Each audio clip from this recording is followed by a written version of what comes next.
है, सगाई में कोई प्रॉब्लम आ रही है तो ध्यान से सुनना। सारी बेटियों से निवेदन है आप भी ध्यान से सुने, क्योंकि हर बेटी के एक ही स्वप्न होता है कि पति बढ़िया मिले। भले ही कोई बेटी संस्कारवश अथवा शर्मवश कह नहीं पाए, लेकिन सगाई की चर्चा चलती है तब मन ही मन भाव रहता है, हे प्रभु पति ऐसा देना जो प्रेम से रखे, भाव से रखे, नशा ना करे, बढ़िया पैसा कमाए और खूब अच्छे से रखे। ऐसा ही पति चाहिए ना सारी बेटियों को, कि किसी किसी को ऐसा भी चाहिए कि रोज शाम को 100-200 रुपए की चढ़ा के आवे, रोज रात को फुटबॉल बनावे। ऐसा तो नहीं चाहिए। अब उत्तम वर चाहिए तो क्या करें? वही करे जो सीता माता जी ने किया था राम जी को पाने के लिए, वही करे जो रुक्मणी मैया जी ने किया था श्याम जी को पाने के लिए। दोनों देवियां थी, लेकिन समस्या उनके भी कोई कम नहीं थी। एक के मेरे भाई बहनों पिताजी ने प्रतिज्ञा रखती थी, धनुष प्रतिज्ञा की, जो अब धनुष उठाएगा वही मेरी बेटी से विवाह करेगा। और धनुष तोड़ने बाणासुर और रावण जैसे बड़े बड़े योद्धा भी आ गए थे। सीता माता अपनी माँ सुनैना के पास गई, कहा माँ पिता को कह दो कि ये धनुष प्रतिज्ञा छोड़ दे, बड़े बड़े राक्षस आए, किसी ने धनुष उठा दिया, मुझे राक्षस पत्नी बनना पड़ेगा और मैं राक्षस पत्नी नहीं बनना चाहती। माँ ने कहा बेटा तेरे पिता प्राण त्याग सकते हैं लेकिन प्रण नहीं त्याग सकते। उन्होंने अगर प्रण ले लिया है तो वो तो पूरा करेंगे, लेकिन बेटा चिंता मत कर, तुम गौरी माता का व्रत करो और गौरी का व्रत करोगे तो निश्चित उत्तम पति मिलेंगे। मैंने जब व्रत किया था तो तुम्हारे पिता के रूप में मुझे राजा जनक जैसे पति मिले हैं, इसलिए तुम भी यही व्रत करो। माता सीता ने गौरी माता का व्रत किया, रामचरितमानस जी में प्रमाण है इसका। तो पति रूप में राम जी मिले और रुक्मणी मैया की तो हालत ही खराब थी।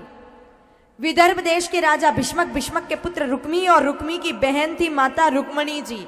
रुक्मी ने मित्रता निभाने के लिए पहले से ही अपनी बहन माता रुक्मणी जी का सगाई शिशुपाल से कर रखी थी। सगाई शिशुपाल से हुई लेकिन फिर भी विवाह कृष्ण कन्हैया से हुआ। तो इन दोनों ही माताओं ने जो व्रत किया उसी का परिवर्तित स्वरूप हमारे परम पूज्य सदगुरुदेव भगवान बताते हैं। अगर किसी बेटी ने इस व्रत का पालन किया तो कलयुग में भी राम जी और श्याम जी जैसे पति मिल सकते हैं। करना क्या है ध्यान से सुने।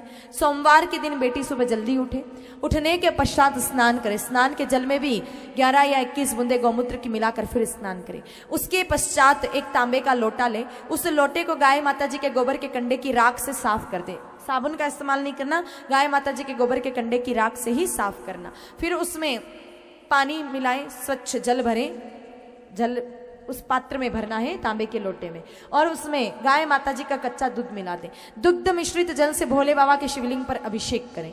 कई कई लोगों को मन में ये भाव आ सकता है कि अगर तांबे के लोटे में दूध डालेंगे तो जहर बन जाएगा। चिंता मत करना, भोले बाबा पे चढ़ाना है और भोले बाबा को जहर खाने की आदत है। तो दुग्ध मिश्रित जल से भोले बाबा के शिवलिंग पर अभिषेक करें। वापस गैया मैया के पास में आकर के उनकी परिक्रमा करते हुए एक चौपाई का उच्चारण करना है, जिसको सीता माता ने बोली थी अपने विवाह के समय, गौरी माता के पूजन के समय। वही चौपाई माताओं को, बेटियों को भी बोलनी है। जय जय गिरिवर राज किशोरी,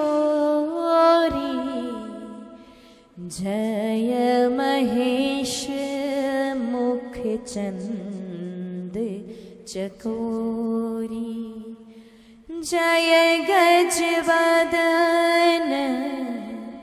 षडानन माता, जगत जननी दामिनी दूती गाता, जगत जननी दामिनी दूती गाता।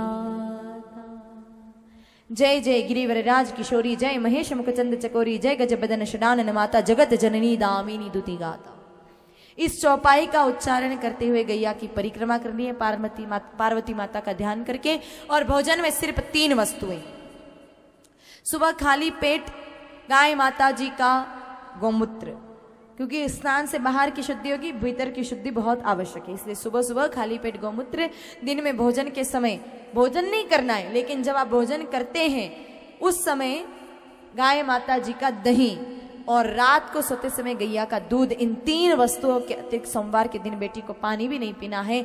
9 सोमवार तक कोई बेटी व्रत कर ले, 10वां सोमवार जाएगा और 11वें सोमवार सामने से उत्तम वर का उत्तम घर से रिश्ता आएगा। 77 दिनों के भीतर 100% बेटी के लिए रिश्ता आएगा ही आएगा। मैंने पहले ही निवेदन किया, मेरी किसी भी बात पर आंख मीचकर विश्वास मत करना, बिल्कुल मत करना। कलयुग में किसी के विश्वास कर सके ऐसा समय नहीं है। आप विश्वास मत करो, प्रयोग करके देखो लग क्या रहा है। पैसा तो 1 रुपया खर्च नहीं हो रहा है, उल्टा 9 दिन तक बेटी खाएगी नहीं तो माल मट्टा बचेगा, सो प्रॉफिट का ही होगा, तो नुकसान कुछ भी नहीं हो रहा है। एक बार करवा के देखना मेरे भाई बहनों, 9 सोमवार का व्रत, 10वां सोमवार जाएगा और 11वें सोमवार निश्चित सामने से रिश्ता आएगा ही आएगा।